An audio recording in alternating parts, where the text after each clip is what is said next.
Makanya orang-orang soleh dulu itu mereka nyiapkan anaknya jadi orang soleh. Kenapa? Ciri-ciri anak yang soleh itu adalah anak yang mendoakan kedua orang tua. Makanya Nabi bersabda, waladin solihin yad'ulah, anak soleh yang mendoakan orang tua. Dawuhipun para ulama, cirinya anak soleh adalah mereka suka mendoakan orang tua. Saya punya salah seorang guru di Solo, Pak, Bu. Guru saya ini didatengin sama orang tamu. Tamunya ini walhasil bapak sama anak lagi ribut. Datang ke tempat guru saya, kemudian bapaknya ngomong gini, Pak Kiai, Ustadz, saya sama anak saya ada konflik. Saya tuh bilang sama anak saya begini, Nak, nanti kalau bapak mati, ndak usah buat tahlilan, ndak usah buat hol-holan, pokoknya setiap selesai sholat kamu doakan bapak. Cukup itu. Anaknya enggak, anaknya pengen buat tahlilan buat bapaknya. Tapi enggak usah tahlilan, enggak usah pakai hol. Yang penting setiap bagus sholat doakan orang tuamu. Jadi pertanyaan kan menjebak ini, Pak. Dijawab enggak perlu tahlilan, koyok-koyok Kiai Habib sing ngajak tahlilan keliru kabeh. Tapi kalau dijawab setiap besok doakan orang tuanya nggak cukup, juga keliru jawabannya. Masuk udah doakan kok nggak cukup. Sama guru saya dijawab gini aja Pak.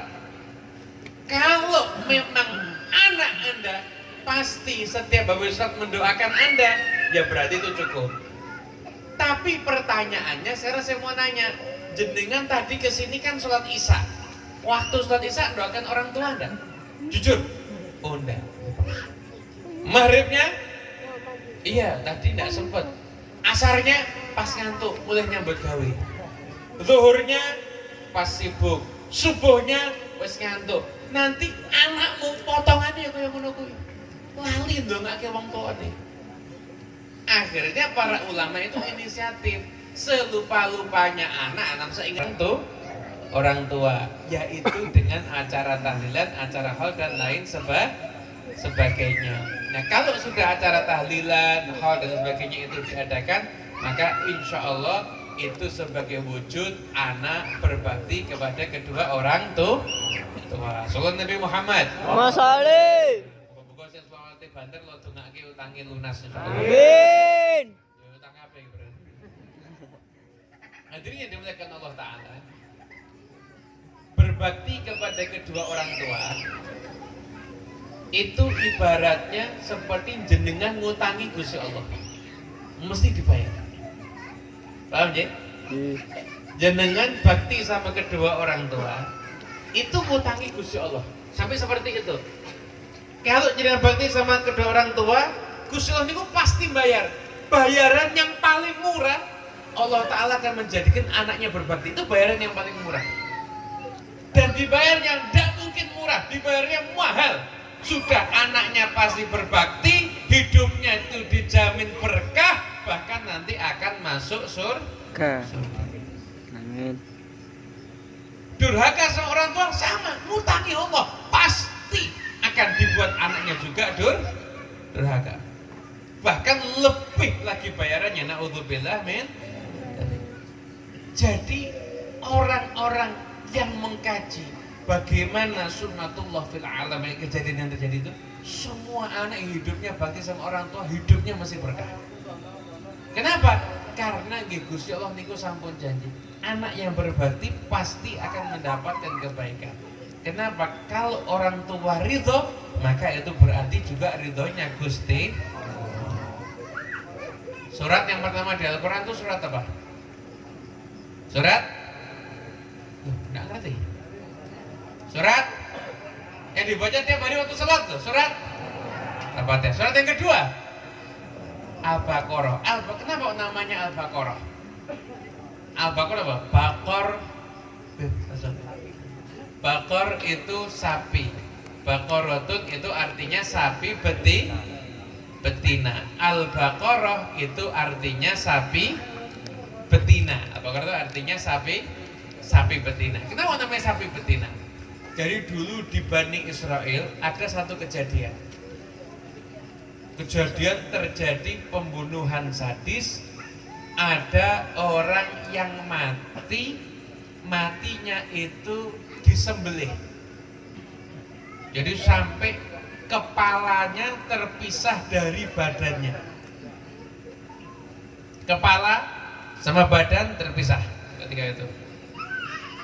Nah, setelah daripada kematian itu, maka Bani Israel kaget, ini pembunuhan sadis. Kita harus cari tahu siapa pelakunya.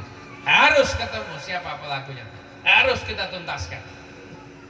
Akhirnya setelah itu datang sama Nabi Musa. Nah, sampai kepada Nabi Musa alaihissalam. Kemudian oleh Nabi Musa alaihissalam itu diperintahkan untuk nyembelih sapi betina. Itu juga kakian tak kok sapi ini sing koyo opo sing itu. Akhirnya sampai dapatnya sapi betina warnanya kuning, tidak pernah dipakai baca sah. Walhasil intinya sapinya susah itu nyarinya. Bani Israel disuruh nyari itu. Akhirnya Bani Israel cari kemana-mana sapi sesuai dengan kriteria yang disebutkan oleh Nabi Musa alaihis. Padahal tuh kalau seandainya Bani Israel tidak banyak tanya, suruh nyembelih sapi langsung beliau nyembelih sapi seketika itu juga, sapi apapun yang ada selesai. Tapi karena banyak pertanyaan akhirnya dapatnya kriterianya itu yang susah. Nah, jadi yang dimuliakan Allah Ta'ala, itu Bani Israel akhirnya dapat sapi, nyari sapi kemana-mana. Di tempat yang lain ada anak yang berbakti sama kedua orang tua.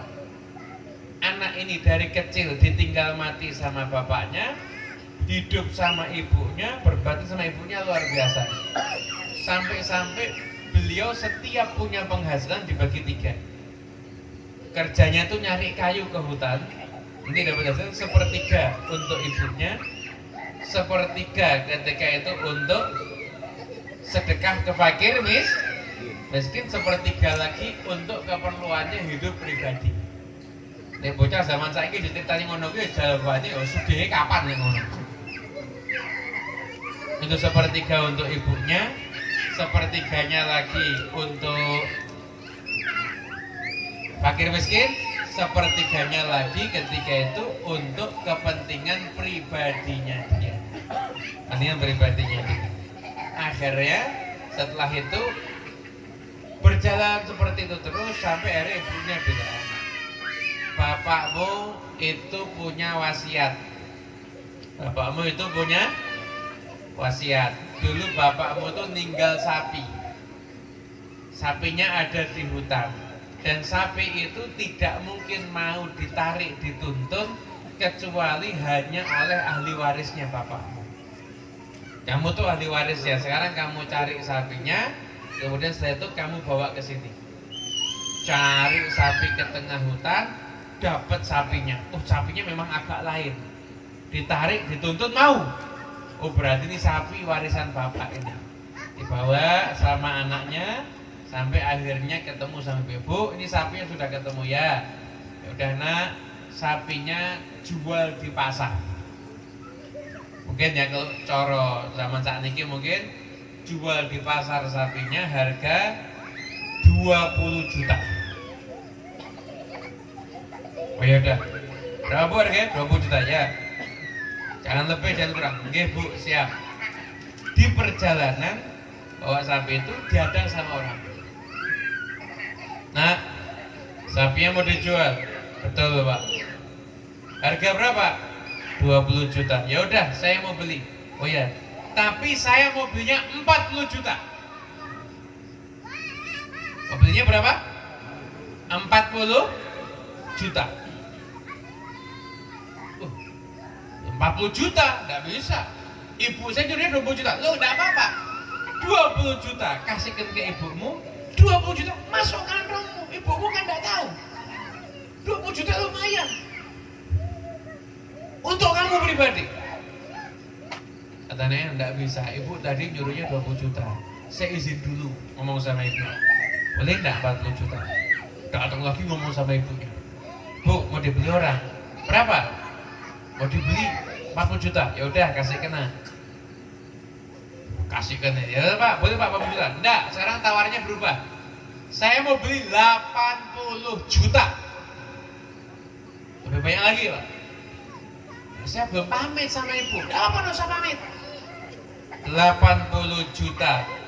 Itu 40 juta kasihkan ke ibu. 40 juta buat kamu. Tapi enggak bisa, harus pamit sama ibu. Ngomong lagi sama ibu. Bu, 80 juta gimana? Enggak apa-apa nak, kasihkan. Ketemu lagi, enggak 80 juta. Mau saya beli 160 juta. 80 juta kamu, 80 juta buat ibu kamu. Gimana? Saya harus pamit dulu. Loh saya pamit. Sekarang ini. Kalau pamit enggak jadi. 20 juta jadinya. Mau enggak? Sekarang 160 juta. Putus sih. Enggak. Pamit sama ibu dulu. Itu pamit sama ibunya, kata ibunya, itu mungkin malaikatnya. Tanya aja sapinya boleh dijual apa enggak? Boleh, ya sudah, enggak boleh ya udah. Akhirnya datang lagi nih. Ibu titip salam.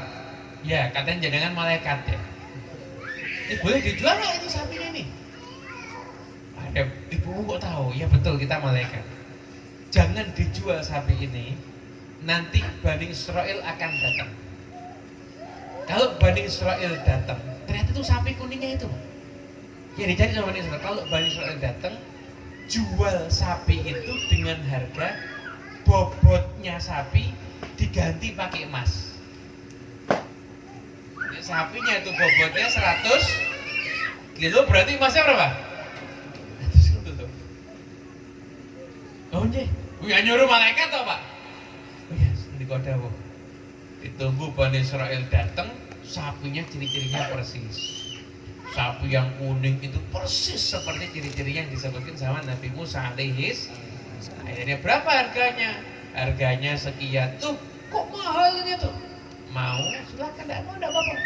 Bani Israel semuanya urunan sampai akhirnya ngasih ke pemuda itu. Akhirnya sama pemuda itu diterima dan hidupnya makmur, kaya raya, berkah bakti sama kedua orang tua. Terus ketika itu akhirnya gimana?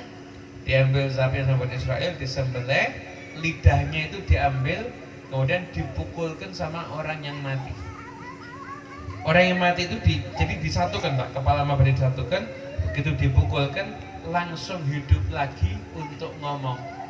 Yang membunuh saya itu Fulan bin Fulan.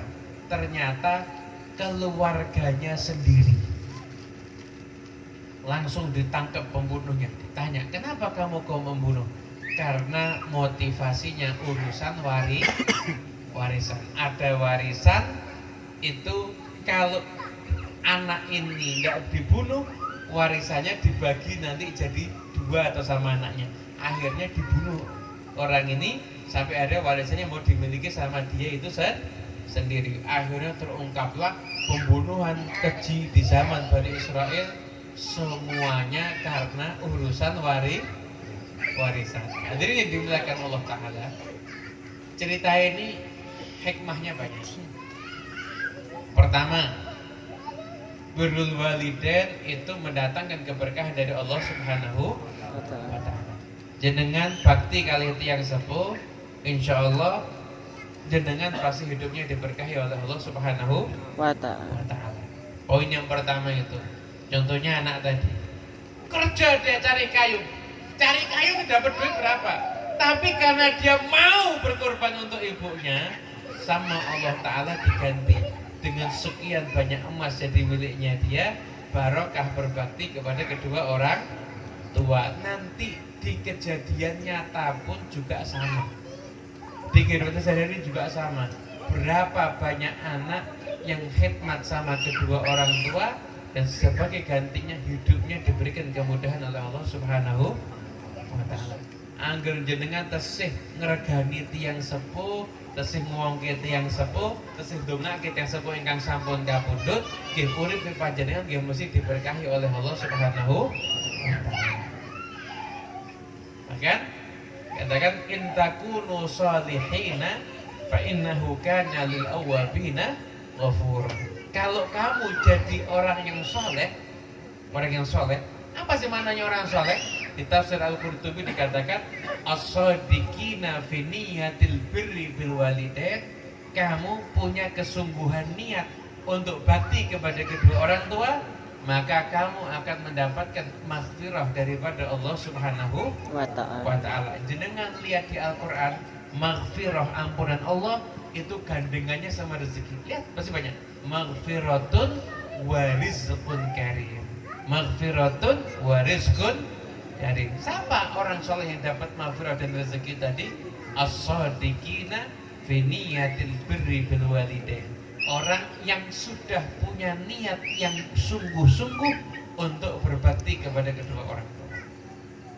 Anak-anak muda, saya sekolah mesti dibayari orang tua, tapi sudah punya niat, kalau saya mampu, saya tidak akan lagi menyusahkan orang tua. Justru bagaimana caranya saya meringankan beban kedua orang tua. Itu as-sadiqina fi niyatil birri wal walidain. Itu tafsir Al-Qurtubi seperti itu. Anak yang bakti kepada kedua orang tuanya. Itu. Kalau sudah bakti kepada orang tuanya, insya Allah nggak usah khawatir, hidup pasti berkah. Problem sekarang ini kemaksiatan paling banyak terjadi itu apa? Durhaka sama kedua orang tua. Satu kampung itu yang mabuk berapa orang? Yang pakai narkoba berapa orang? Tapi yang durhaka sama orang tua mungkin tiap rumah ada. Na'udzubillah min dzalik. Makanya jadilah kita anak yang berbakti kepada kedua orang tua kita masing. Hubungan sama orang tua kita baik, maka kehidupan kita juga akan baik. Amin Allahumma amin. Yang kedua, di kisah Bani Israil ini sampai diabadikan jadi nama surat, konflik antar keluarga itu rata-rata sering karena urusan warisan. Betul apa betul? Betul. Sing dulur ndak sapa-saponan gara-gara warisan kathah napa kathah? Warisan itu duitnya ndak seberapa, fitnahnya yang gede. Sampai ini ilmu udah ada di kita Pak, ini ilmunya orang soleh dulu Pak. Itu sampai ada mengatakan begini, kalau kamu dapat duit warisan, itu duit panas itu. Jangan kamu pakai untuk kerja yang muter. Dibuat duitnya itu mandek grek. Buat beli tanah, atau buat beli pabrik, atau buat beli apa. Begitu. Duitnya itu jadi jangan dibuat muter, tapi dibuat berhenti. Kenapa? Karena uangnya uang panas. Kata orang-orang soleh dulu begitu. Jadi urusan warisan itu fitnahnya besar. Makanya sampai aturan syariat, kalau perlu jenazah belum dikubur warisan sudah dibagi. Jangan dipahami lah terlek Pak, jenengan bingung kok koyo-koyo kedonyan banget iki.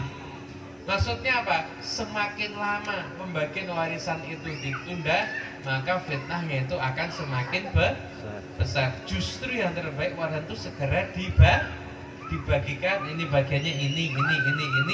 Lanjutnya mau ikhlas-ikhlasan monggo. Tapi pembagian itu dinyatakan di awal, dibagi yang jelas. Insya Allah tidak akan ada lagi konflik urusan warisan. Kenapa? Paling banyak fitnah itu masuk itu karena urusan warisan.